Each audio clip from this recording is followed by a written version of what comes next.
Tabi-tabi po. Ito ang Ficus consina, isang Philippine native tree. Tinatawag din ito locally bilang baleteng pula at pasapla. Common na pasulpot-sulpot ang Ficus consina kahit saan.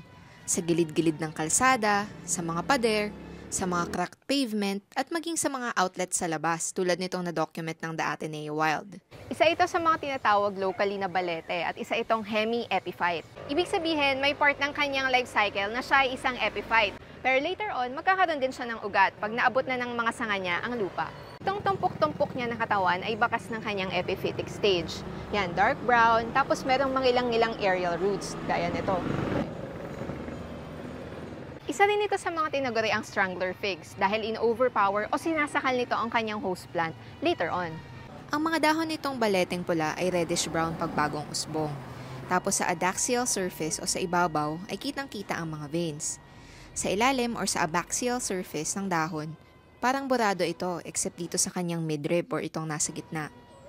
Ang mga bunga naman ng Ficus consina ay sa una ay white, tapos magiging pink, then purple, then black.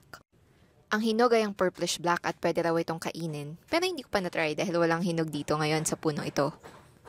Ang pinakuloang balat naman ng kahoy ng Ficus consina ay ginagamit ng mga manobo sa Prosperidad Agusan del Sur bilang panggamot sa mga nabaling buto. Ginagamit din ng mga indigenous community sa Esperanza, Agusan del Sur ang balat ng kahoy, mga dahon at ugat nito bilang panggamot sa arthritis, mga sugat at maging sa cancer. Madalas na may nakakabit na kwentong katatakutan o kababalaghan ang mga balete tulad ng Ficus consina. Marahil dahil ito sa kakaiba nilang itsura at mabilis na paglaki. Pero ganun pa man, tulad ng ibang figs, ang mga balete ay isang keystone species. Ibig sabihin, napakaraming hayop ang nakadepende sa kanila para sa pagkain.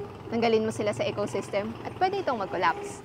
Ayun, kayo ba? Meron kayong kwentong balete? Kwento nyo naman sa comments below. Part together, we'll promote and mainstream Philippine biodiversity and natural heritage.